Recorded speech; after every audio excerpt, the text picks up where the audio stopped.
Salam saudara terkasih di dalam Tuhan Yesus Kristus. Salam sejahtera buat kita semua. Renungan firman Tuhan kali ini terambil di dalam Injil Markus pasal ke-5 ayat ke-25 sampai dengan ayat ke-29, di mana di situ dikisahkan tentang seorang perempuan yang menderita sakit pendarahan selama 12 tahun lamanya. Ia sudah berobat ke banyak tabib, atau istilah zaman sekarang dikenal dengan nama dokter, tetapi tidak ada seorang pun yang dapat menyembuhkan penyakitnya, dan malahan makin bertambah parah penyakit dari perempuan tersebut.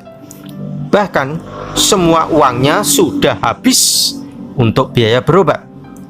Nah, suatu waktu perempuan ini bertemu dengan Yesus dan akhirnya menerima mujizat dari Tuhan Yesus. Saudara terkasih, ada beberapa hal yang dilakukan oleh perempuan yang sakit pendarahan ini untuk menerima mujizat dari Tuhan.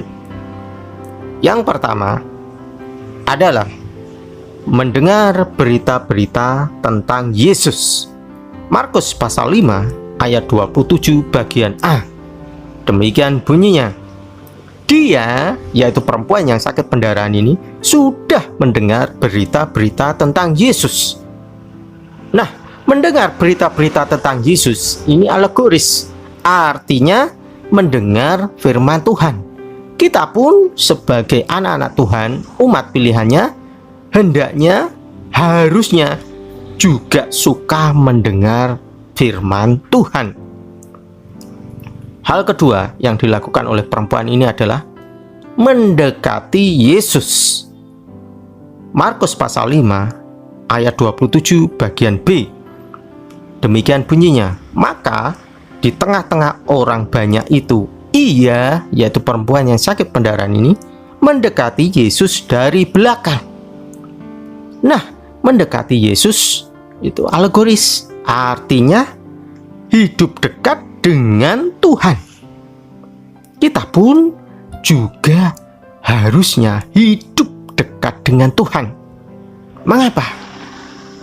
Jawabannya adalah Yohanes pasal 15 ayat 7. Demikian bunyinya. Jikalau kamu tinggal di dalam aku dan firmanku tinggal di dalam kamu, mintalah apa saja yang kamu kehendaki dan kamu akan menerimanya. Puji Tuhan, luar biasa. Hal yang ketiga yang dilakukan oleh perempuan tersebut adalah memiliki iman yang teguh. Markus pasal 5 ayat 28. Demikian bunyinya. Sebab katanya, asal ku jamah saja jubahnya, aku akan sembuh. Luar biasa. Perempuan yang sakit pendarahan ini memiliki iman yang teguh di dalam Tuhan, memiliki iman yang kokoh di dalam Tuhan. Pandangannya fokus hanya kepada Tuhan saja. Nah, kita pun juga harus memiliki iman yang teguh, memiliki iman yang kokoh di dalam Tuhan. Mengapa? Jawabannya adalah Matius 17 ayat 20. Demikian bunyinya. Sebab aku berkata kepadamu, sesungguhnya sekiranya kamu mempunyai iman sebesar biji sesawi saja, kamu dapat berkata kepada gunung ini, pindah dari tempat ini ke sana, maka gunung ini akan pindah, dan takkan ada yang mustahil bagimu. Puji Tuhan, haleluya. Langkah keempat yang dilakukan oleh perempuan yang sakit pendarahan ini adalah menjamah jubah. Markus pasal 5 ayat 27 bagian C. Demikian bunyinya. Dan menjamah jubahnya. Menjamah jubah itu alegoris, artinya ada perbuatan atau tindakan iman. Perempuan tersebut melakukan sesuatu, melakukan tindakan, yaitu menjamah jubah Yesus karena memiliki iman. dan melakukan sesuatu, terjadi mukjizat.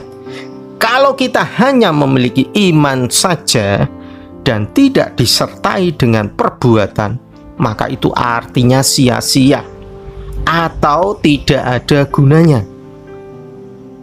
Yakobus pasal 2 ayat 17 menulis demikian. Demikian juga halnya dengan iman. Jika iman itu tidak disertai perbuatan, maka iman itu pada hakikatnya adalah mati. Dengan kata lain, iman dan perbuatan itu harus berjalan beriringan. Yakobus pasal 2 ayat 26 juga mencatat demikian bunyinya. Sebab seperti tubuh tanpa roh adalah mati, demikian jugalah iman tanpa perbuatan-perbuatan adalah mati. Perempuan pendarahan ini sudah melakukan keempat hal dan akhirnya menerima mukjizat dari Tuhan. Perempuan ini menerima kesembuhan dari Tuhan. Saudara yang terkasih, kalau kita melakukan keempat hal tersebut, maka kita pasti juga menerima mukjizat dari Tuhan Yesus. Puji Tuhan, kiranya renungan firman Tuhan kali ini bisa memberkati kita semua. Dan akhirnya, mari saudara yang terkasih, kita sama-sama arahkan pandangan kita kepada Tuhan. Pertolongan kita datangnya dari Tuhan yang menjadikan langit dan bumi beserta dengan isinya. Kiranya Tuhan memberkati engkau, baik yang tinggal di desa, di kota maupun di pelosok manapun. Tuhan memberkati sawah ladangmu, hasil bumimu, usahamu, pekerjaanmu, tokomu, warungmu, ternak-ternakmu, pendidikan sekolahmu, serta kuliahmu. Tuhan memberkati keluargamu, anak-anakmu, dan sanak saudaramu. Tuhan memberkati engkau pada waktu keluar dan memberkati engkau pada waktu masuk. Kita terima berkat-berkat ini dengan penuh ucapan syukur hanya di dalam nama Tuhan Yesus Kristus. Haleluya. Amin. Penyertaanmu sempurna, rencanamu penuh damai, aman dan sejahtera walau di